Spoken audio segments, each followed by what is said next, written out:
Back at it again today. Exhaust hood motors. There's not a whole lot that can go wrong with them.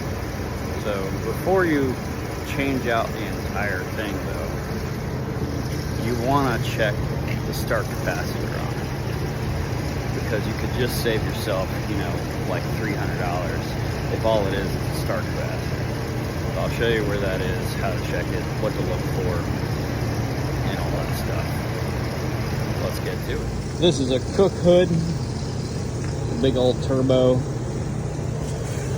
fan hood, but all of the motors are pretty much the same.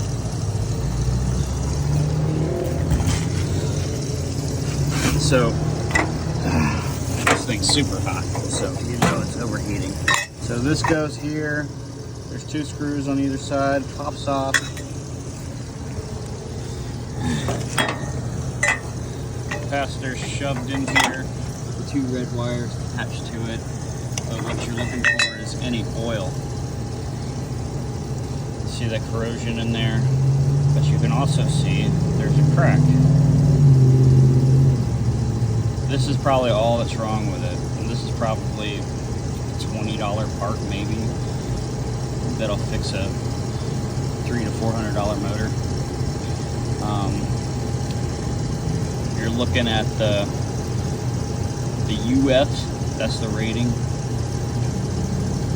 And you want it to be within plus or minus 20.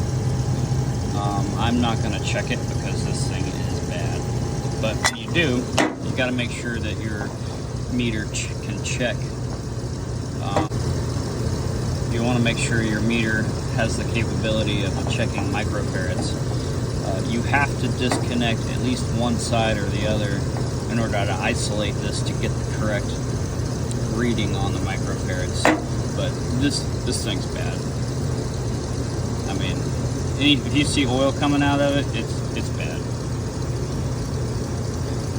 But that motor is on fire. Like,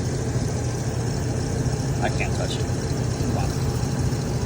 Alright, let me get a capacitor, or a start capacitor. This is a start capacitor. Run capacitors will be a lot less. Probably be in the 45 range, 25 range, somewhere around there. But this one doesn't have one, just the starter.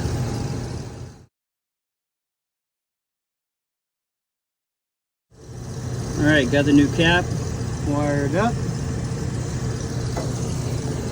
We will shove it in here. This tape goes towards where the leads are.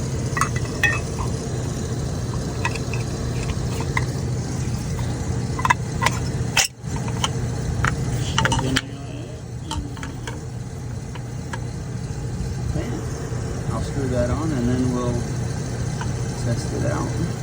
Wanted to show you what I was using to get this thing off because it's you can't get a screwdriver or a nut driver or anything in there. So this thing right here works really well. See, I can still screw it. Put a wet rag on the motor to cool the thermal overload down. Afterwards, it came right on and ran like it was new.